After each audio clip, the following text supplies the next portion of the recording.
Rĩrĩ gũtigarĩtie thikũ nini kĩririkano kĩa mwaki ũrĩa woragire arutwo 21 a imwana wa thukuru wa mũthingi wa Hillside Endarasha.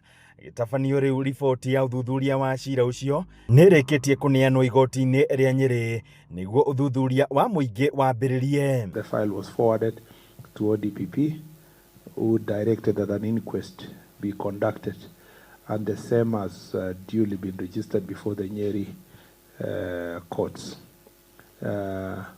Chief Magistrates Court. So I think we should be able to hear from the Chief Magistrates Court so that an inquest is carried out and as per the directions of the DPP. Minister wa ũgitĩri Kipchumba Murkomen niwe ũheanĩte ũhoro ũyũ akiuga mwaki ũcio wabatie kũhingũra bũrũri maitho wa ũrĩa ũngĩhũrana na mogwati ta macio. In my own personal proposal is that it is an area that we need to wake up as a nation and put money in place. Things like fire engines. Many counties don't have even enough fire engines to extinguish fire when it happens. And many counties don't have ambulances. Mũrĩka ciĩgiĩ tũburi tũrĩa tũkoretwo tũgĩthikũrio andũ mwena wa kwa Binzaro kaunti ya Kilifi. Murkomen augĩte ũthuthuria nĩ wambĩkĩtwo nĩguo gũkũrana kana no arũmĩrĩri a mũhunjia wa mathomo mogomu Paul Mackenzie kuona no athiĩte na mbere na kwaranĩria na arũmĩrĩri ake ona arĩ njera.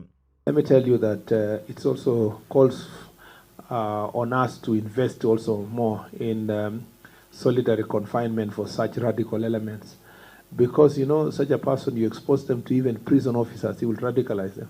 Forget about fellow prisoners, even prison officers. Akĩmũrĩka ciĩgiĩ ũteti wa bũrũri, Murkomen augĩte nĩ ũhoro wa kĩeha kuona ateti magĩthiĩ na mbere na kũhũthĩra ikundi cia nyanake kũharagania mĩcemanio ya aruna ao, akiuga ũndũ ũyũ ndũgwĩtĩkĩrĩka.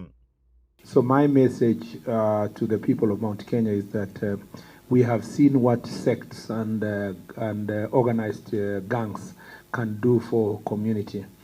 And in a statement that I saw some people taking out of context, I give credit to President Kibaki and his minister then, John Michuki, for taking a very firm stand against gangs. And I say that as a cabinet secretary, we must learn from those who went before us and understand that if it was not for the sacrifice they made at that point in time to become tough on matter of security, perhaps we would be paying double taxes in such areas like here. We'll be paying to an organized criminal gang and at the same time to government. And we don't want to go there just for short-term political interest. Ini Inooro TV kumaka kaunti ya Nyeri, Jeta Theuri wa Bogo.